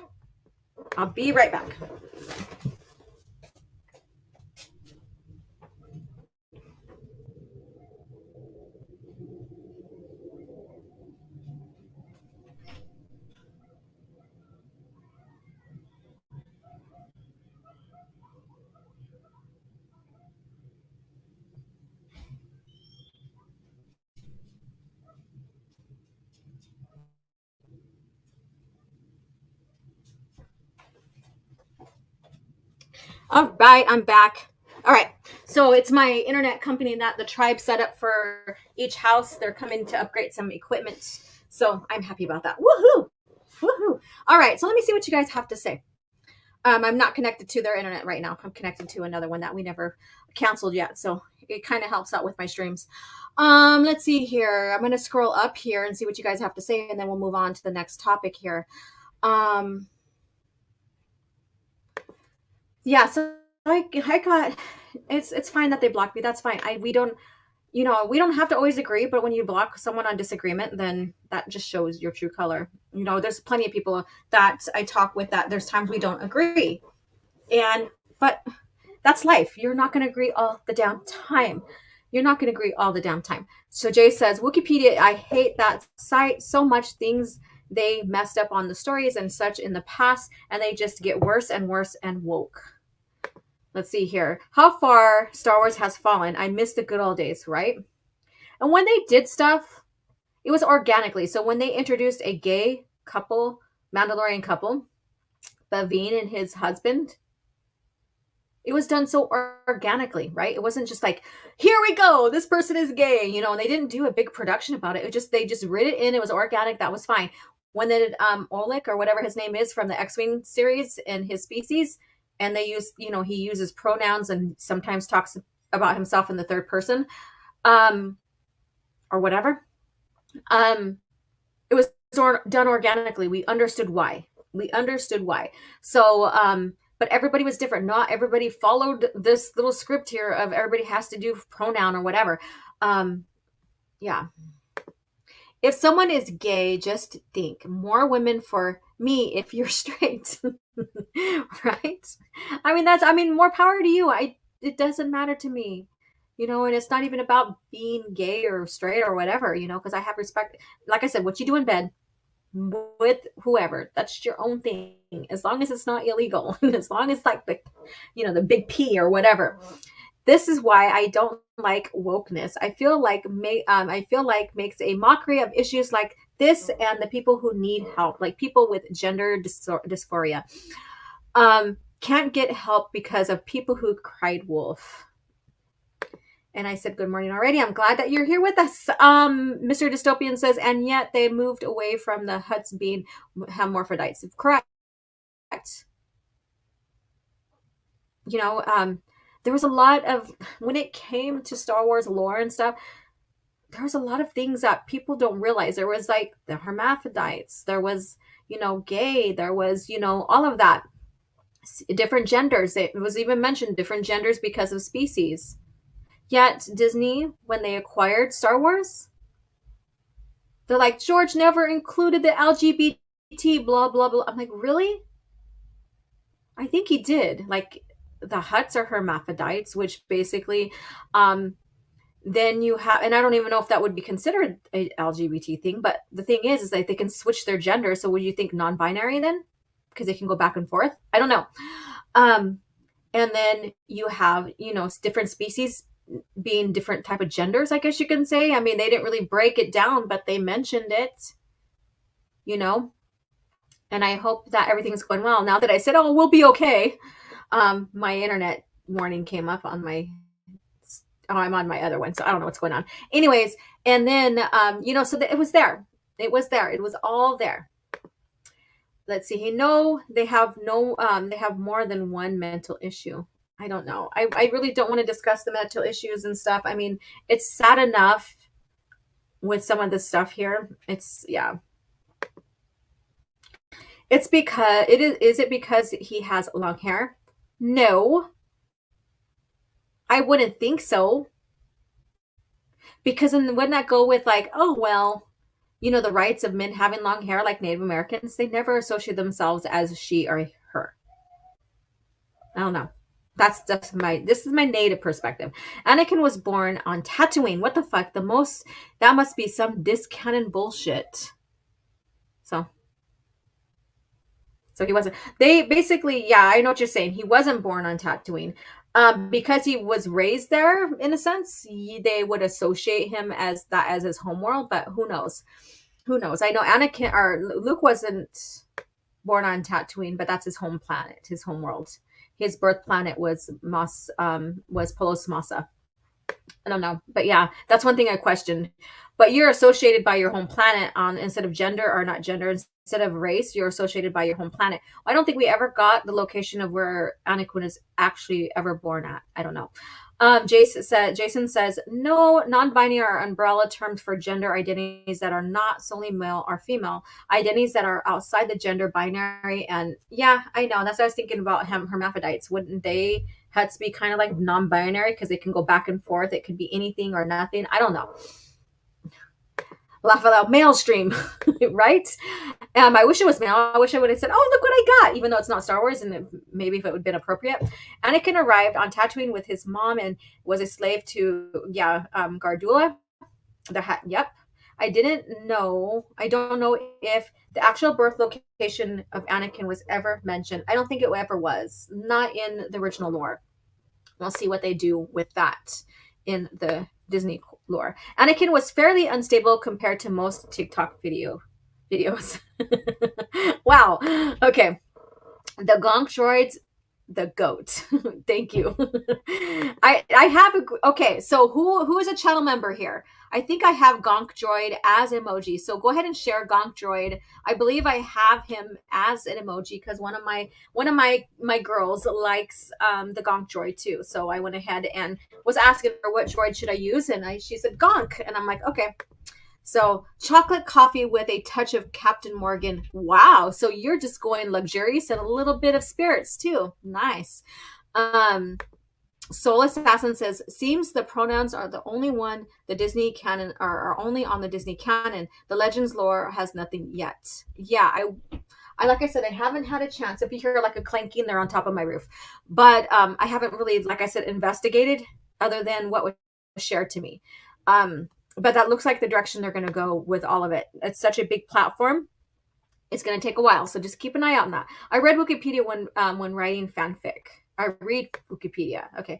I hate everyone equally. There you go. I wish every dude in the world except me was gay. I'd have all the women to myself. That might be a curse as well. Because sometimes women don't want to share their men either. So I only need one person to potentially disappoint. You guys are so funny. Myself, I would not want to share. Nope. Sorry, bitches, but he's mine. Sounds like a paradise to me. More power to you, darling. Enjoy. You'd be so damn tired, though. Someone needs to make a comic where an officer is asking Vader's pronouns and Vader's cutting the officer down. That'd be interesting. Good afternoon, Dead Man Walking. So again, if any of you channel members, if you want to find the Gonk, like I said, I believe I put it up there, the Gonk Droid as an emoji, please share. I haven't scrolled down all the way down yet. So if you guys shared already, thank you. Vader rules number 1. Don't ask nothing of Darth Vader. In Australia, they call him the Gronk Droids. There we go. There we go. So those who like the Gonk, there you go. Let's see. Speaking of mail, I just got a couple of Lego helmets at my door. Cool. So they think Anakin is a she. The way was Anakin referred to as a he in the movies, or wasn't he? Yeah, he was. Anakin is the father, isn't he? Luke's crazy. He can't even take care of himself, much less rescue anybody. Yeah, I don't know. It's so weird. And I think they're just randomly doing that. It's just like a joke. It's like a joke, you guys. It's like a sick joke. I don't know. I'm still waiting for Gonk Star Wars story to release. You don't want Disney to do that. They'll probably just ruin him. And Orange has, oops, referenced Luke in my comment about Anakin. I got what you meant, but yeah, in the movies, in the books, he and him. Please hit the like button. Gonk, gonk, gonk, gonk, gonk. There we go. Yeah, so there's that, you guys. So because I did question it, I asked, Why are we certain real world into fantasy fiction? Basically, I'm paraphrasing right now. So that's what I stated, and I got blocked, which is okay. I mean, fine, sure, do what you want to do. It was a simple question. Simple question. Got blocked. So there you go. And just like with the panel that's coming up for Star Wars Celebration in London, I asked, where is drag? Like, how was George influenced by drag? Like, how were these characters influenced by drag? Basically, again, I'm paraphrasing. And it was a question because I want to know, where in the hell did you see this drag? Where were they influenced by drag? How was George influenced by drag? And I got blocked. So there you go. I mean, I'm used to being blocked anyways, but I'm coming up with a constructive questions. Show me, tell me, how were they influenced? You know, Padme exuding a trait of self-confidence is not drag. Drag is someone dressing up as the opposite sex, full makeup and everything like that, pretending to be or acting out or whatever. Because I know some people who are straight or bi that dressed up as drag to perform in drag shows. Back when I was growing up, before today's time, I did have friends who did drag, and it was for adults, only for adults. Kids weren't allowed to come in to these shows, right? And it was a show. It was a production. It was a show. Fun stuff. Do what you need to do. Just like if you were acting, you know, or whatever. Now it's not. Now it has changed. Now these guys are like dry humping in front of kids and stuff like that. It's so odd. So odd how they're doing that. And they're saying, oh, we're just educating. It's okay for people to dress up as drag, blah, blah, blah. No, not with the way you're presenting it. So tell me, where did George look into drag? Like the mysteries and like Star Wars, the magic of myth, does not share anything about using drag to create these characters. Traits in a person, in a character, doesn't mean they're drag. And that's my questions. Why and where? Show me, educate me. Where? Because George, when he developed Star Wars, and these documentaries were made by him, for him, with him, about him on creating Star Wars, never was drag mentioned. There was never an influence of drag mentioned. Now, if you want to act out in drag and perform respectfully in front of adults and do a show, more power to you. I just don't like the direction they're taking it right now. There you go. So let me see. I'm going to scroll up here. And then we're going to get to the next article. Fan theory, Luke didn't destroy the Death Star. A stormtrooper did. Let's see here. Real question. How many channels have blocked OG? Hint, it's over a dozen. I lost track. I posted a line that Padme's dress was inspired by Mongolian queen dress. Yeah, it's all about the royalty and culture. The culture, not drag. It's not about drag. So if Anakin is she or her because long hair, does that mean Qui-Gon Jinn also is a she, her since the long hair? Let me see. I'm going to go look it up right now. Good question. Okay, Qui-Gon Jinn, Wikipedia. Okay, so we're going to look at that right now. Let's see if they changed him. So we have canon. Let's see here. Nope, he's a he, him. I'll share my screen. I'll share my screen right now. He's a he, him. Show screen. Let's see, window. Where is it at? Chrome. Oh, no. It's window, sorry. Where the hell is it at? Oh, I'm like using the same window, cancel. But I'm going to show you right now. I'll show you right now. Okay, let me get my act straight. My act straight. Sound funny. So I'm sorry I'm not drunk, you guys. I don't drink, really. Only on occasion. Okay. Here we go. Is this it? I hate these ads. So gender, male, pronouns he, him. He has long hair, so that's debunked. Let's look at legends.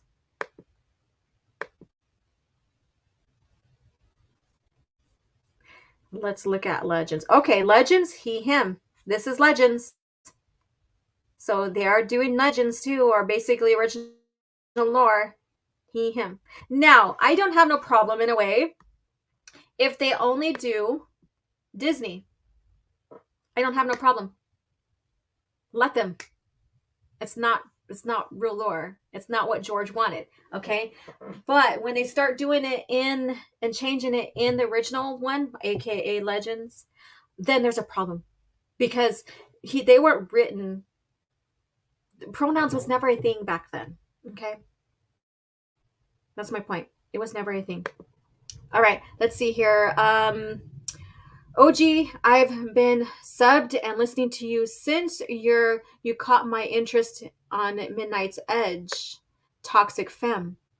When you played a statement, Filoni Mace sucking up to Rianne Johnson. Good morning and hail. Well, thank you so much, Neon, for coming in and continue to be a supporter of my channel and all that. And I'm glad that you segued from when I was with Toxic Femme, still building my channel as well.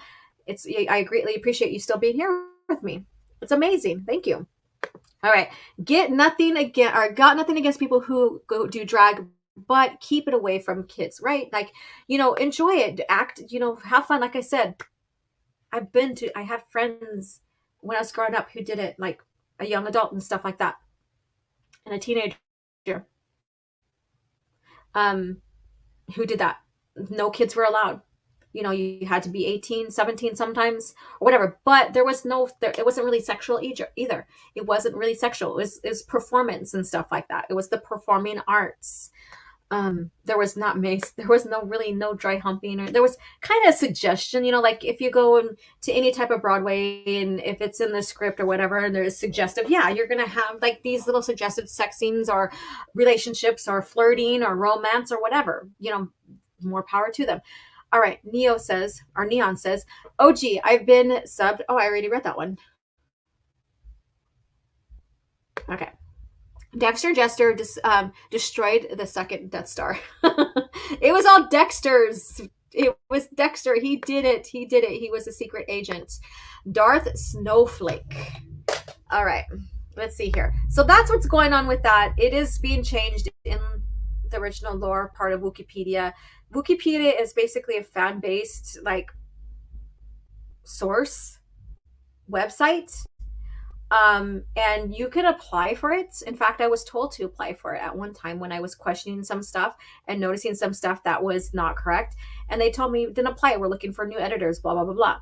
But I don't think I could be a part of that right now. Would that be fun though if I infiltrated? That'd be fun. I'd change everything. I would redo that. All right. Anakin is a she, her because they think it will make it okay for girls to wear Anakin costumes. Newsflash, it was already okay for girls to wear Anakin's costume. Yeah, it doesn't really matter. I'm sure Walt is burning down burning knowing what's happened to his legacy and company. Correct. I have to go to be in a meeting, so I'm out for today. See you all next week. Peace out. Thank you for being here. Let's see here. And then Brett says, would you ever consider being a guest on Force of Light Entertainment Channel? Michelle has been a guest on Toxic Femme for a while. Maybe. I mean, I have people requesting me to be on their channels. I just don't have the time right now. It's just been so busy. It's like last week I had to cancel the show because I, overbooked on some appointments and stuff. And I just didn't want to do the show and have to worry to bounce out real quick and stuff. I want to spend the time with you guys without worrying worrying about what's coming up and having to skip out the door real quick. That Mace guy added again on Twitter. Dude likes to start shit for attention. Yeah. I mean, he's always at it. Grill hates sand now. Oh, goodness. All right. So let's go ahead and I'm going to pull up the last article and then we're going to start closing out here. Let's see here. Windows. I don't know which one I want to use yet because we are now coming to a close here. Let's see here. since we talked about droids, let's go ahead and keep it at droids. Now, I don't know if this is so much of a cringe factor article other than like sharing the direction that they're going to go with this, but I did mention this on my Twitter. Let me go ahead and enlarge that, zoom in. But this is from CBR. The Mandalorian confirmed Star Wars can't let battle droids go. Roger, Roger. And then, oh, that's a related article. I'm sorry. Where the hell am I? Oh, here we go. Sorry about that. Get your act right again, Laura. Okay. The Mandalorian Season 3 trailer turned Star Wars oldest rule on its head. Star Wars hasn't allowed droids in cantinas since The New Hope, but Mandalorian Season 3 is about to change the longest standing rule for the better. Now, if you know, this is not exactly a rule in Star Wars, like an established rule that droids can't be in cantinas, because there are instances where people have met droids and droids work in cantinas. And I shared this on my Twitter, and I, people mentioned, well, the Clone Wars because they hate with the droid army, blah, blah. And I understand that is part of the lore thing there. So I just want to know what you guys think about this and this may not be a cringe, like I said, it may not be a cringe factor thing, but it just brings something to light here. Like they're doing the first ever. So this is one of those articles, Disney lore is doing the first ever because this was a standard and now they're going to change it. This is groundbreaking. Along with majoring in the hero's journey, A New Hope set a lot of precedent for Star Wars franchise. It's acquainted viewers with the lightsabers and force powers that would go on to define the franchise. Fans found out that Wookiees liked to rip off people's arms off if they lose to generic games. Well, in general, Wookiees just pull off arms because of the fact that that's just their nature, especially in fights. The audience especially learned that Imperial stormtroopers have a percentage for missing. Oh, no, you're not going to that stereotype.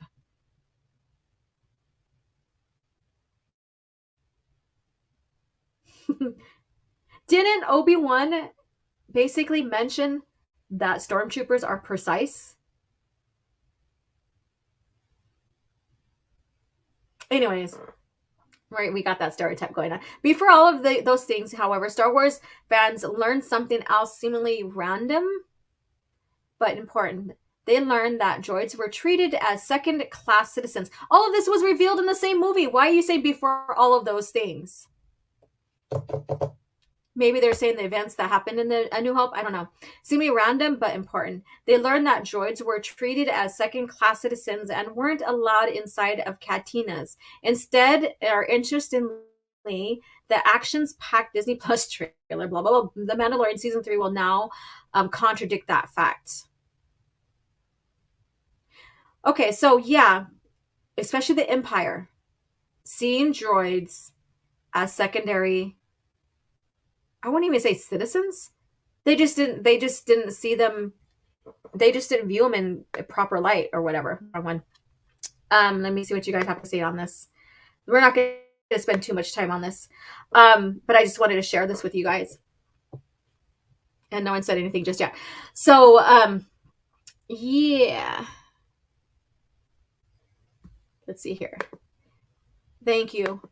Yeah, so the Empire didn't really necessarily use droids. Droids were just seen as working tools in a sense. They weren't seen as human, I guess, because they weren't.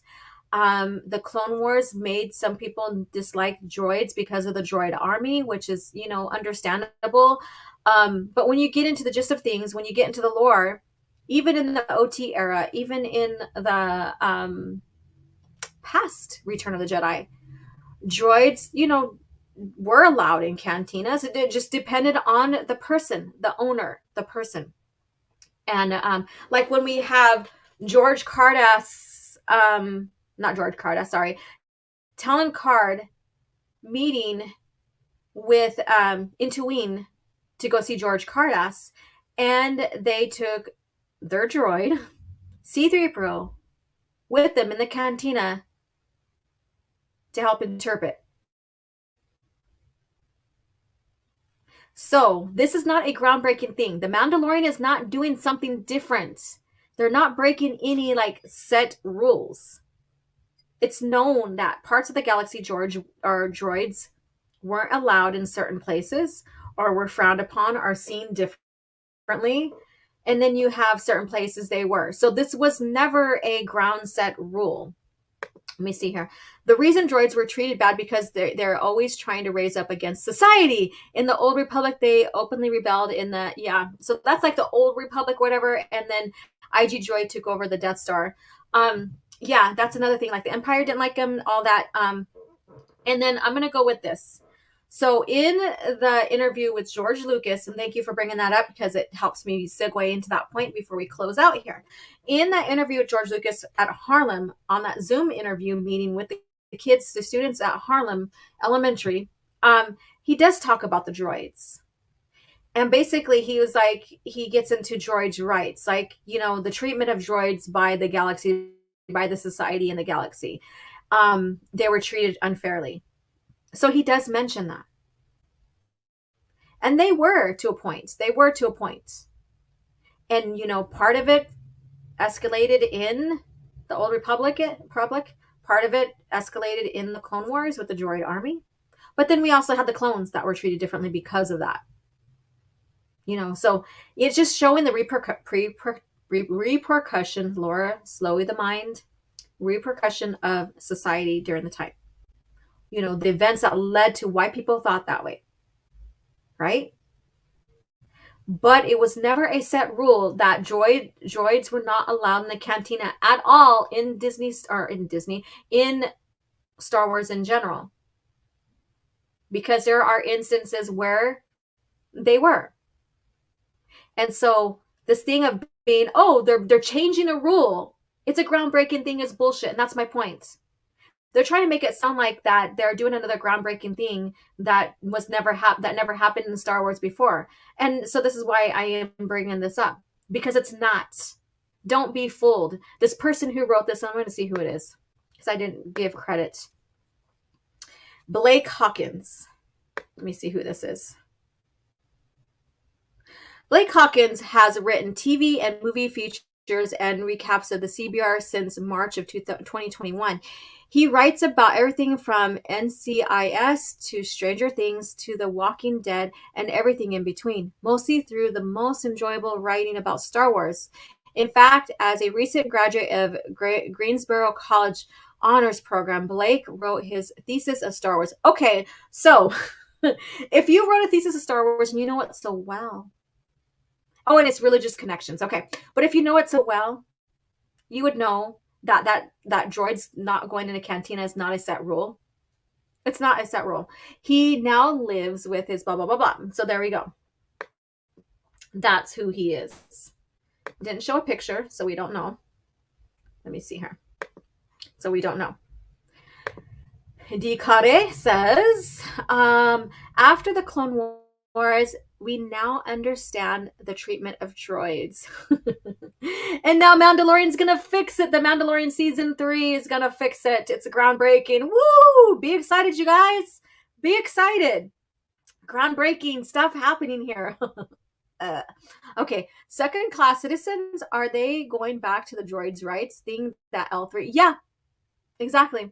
They do mention in the article. I'm just gonna make it to here because, like I said, there's no need to really expand any more on this article. We already know where this is going. And they're gonna probably say, well, George spoke about George rights and he was gonna use like the droids were treated bad and there's George rights in the galaxy, blah blah blah. Sure, whatever. Okay, but it never happened. It never happened. It was a thought of his. What he thought and what he put down are two different things, right? Okay. And let's get that clear. Because he's always changed his mind. George always contradicted himself. Yeah, they can't shoot crap. Another reason I refuse to watch any of the Disney shit. So are they making Mando season 3 more like Andor, which had very few droids, Wookiees, and other non-human characters? I don't know. I don't know. Yeah, that trooper can't shoot. Crap, another reason I refuse. Okay, yeah. I don't know why it pops up twice for you. It's weird. No relation, I swear. Yes, I just wanted to bring this up. Not that it was that not that, it wasn't common. Like this was or it was not that droids were seen upon as bad or taking up space or whatever by cantina owners. But we still had droids being used in cantinas, even droids being kicked out, depending on where they are at and how the owner's seen them. So it went both ways. It wasn't set in stone that droids could never be in, that every single cantina owner throughout the galaxy hated them and kicked them out. Not true. So this is not a groundbreaking thing. And Iron Inquisitor, we're getting ready to close out, but hello to you. How are you doing? These aren't the droids you're looking for, right? Another good proof of stormtrooper accuracy was the accuracy of the Tantive for they slaughtered the rebels, correct? Yeah, and the difference is that Leia they used the stun setting on Leia. They shot her down, but with the stun setting. The Death Star was an inside job. Let's see here. What the hell are droids gonna do in cantinas anyways? Correct. I know there are cantinas for non-humans, but droids can't drink. They can't. And that's another reason sometimes the owners kick them out, is that they were taking up valuable space for customers. There are times when they let them in because droids were used as a tool to interpret, or maybe they came in as assassin and they're scoping out the potential area on the pursuit, right? So there's many different instances why droids weren't allowed or allowed in cantinas. So it's not a set rule whatsoever, and that's my point. We can get behind the nitty-gritty of why they were or weren't, but it also depends on the scene, what part of the galaxy, all of that. So are they talking about Tatooine? Maybe. But I'm trying to think. Anybody who knows this? In Kenobi, I think Aniline did allow droids. I'm not too for sure. Droids were also used to work on the moisture farms and stuff like that too. So, like I said, it was up to the cantina owner, basically. And so this is not a groundbreaking thing that they are doing. And that's what I wanted to bring up and bring to light. Don't believe these guys. Don't believe that Disney's making some groundbreaking things that George or his company never thought of before. All this shows is that this guy named Blank, and he wrote his thesis on Star Wars and religion. Mind you, he had to do research. You got to say, okay, if he did his research on Star Wars, he has to know something. And he is totally wrong right here. Totally wrong. They'll fix it all right. Fix it right to the sequel trilogy, correct? And the droid should pay for it. All right. So there you go, guys. Go here. We're past 2 hours. I like to stay within 2 hours, or a little after 2 hours. But I thought, we get into these cringe factor stuff here. Fan theories. Some are very cringy. We just proved that already. And then, of course, what's going on Wikipedia. I really don't think that, our today's society's like culture society or whatever you want to call it should be inserted in these franchises, fantasy franchise, because it's about escapism. That's just me. You guys may agree, may not agree. Who knows? I don't think, and then if you don't agree with something that's being done, doesn't mean you're a bad person either. Doesn't mean you're a phobe or an ist or whatever. It just means you don't agree. And maybe you can agree to disagree, what have you. Now everybody's labeled. And it's really sad. Everybody's labeled because of disagreement. And you are called an Islamophobe or whatever. And I don't agree with that. I really don't. So we're going to start closing out here now. Let me go ahead and get through these last comments here. David says, I remember Jabba the Hutt using a droid bartender on his lanyard. Yeah, R2D2. There you go. Right? Annalene was a stunning and brave woman who raised kids and running a store. Oh, and she had a Zelton harlot for a friend. Yeah, she was so fun. She was so fun. Her Zeltron friend was named Lily. So she was really fun. And she was an artist, and she sold to all her beaux or all her men that, she had encounters with her art. She sold it to her man friends. Whenever I hear Disney and groundbreaking in the same sentence, I think, what are they copying now? And I'm not a bad person, mostly chaotic neutral. All right, you guys. So thank you for tuning in. And next week, we'll have the poll up again. So Rule of Two, Part 2. And maybe there'll be a Part 3. Who knows? Maybe there'll be another part with the Old Republic, or maybe just the Brotherhood of Darkness to get the vote in. I'm trying to equal up to 4. So to keep the poll just simple once the top 4 happen. And this one's a hard one to do. So stay tuned. I might have a few more to kind of narrow down. Yeah. And we haven't even got into the Lost Tribe of the Sith post return, like legacy era. So I haven't even got into that yet as well. And then of course ending with the rule of the one rule or whatever. Yeah. So crates order. And I'm not okay. Yeah. So thank you guys again for tuning in. I'm going to go have my snack and settle in, and then I have to clean. So that's my day, clean the kitchen. And then I do teach beadwork today. That's one thing that I opened back up in my studio here is I'm teaching beadwork, and you kind of can see the chaotic mess in the back because I was pulling beads out. I never put anything back yet. So I have that to do. So that's my day. So hopefully you guys' day is well, and stay tuned for the new art of Star Wars, the first of the series coming out within the next few days. I'm so excited about it. And you guys have a great day, and may the Force be with you. I had fought the worst of all wars and witnessed the redemption of evil. I have seen balance restored to the Force. But order can turn to chaos, as it did when I was born. Now, with my loved ones and my loyal allies, I face a new challenge unlike any before. And I'm not sure at this time we can win. Star Wars Vector Prime by R.A. Salvatore, the first novel of the new Jedi Order.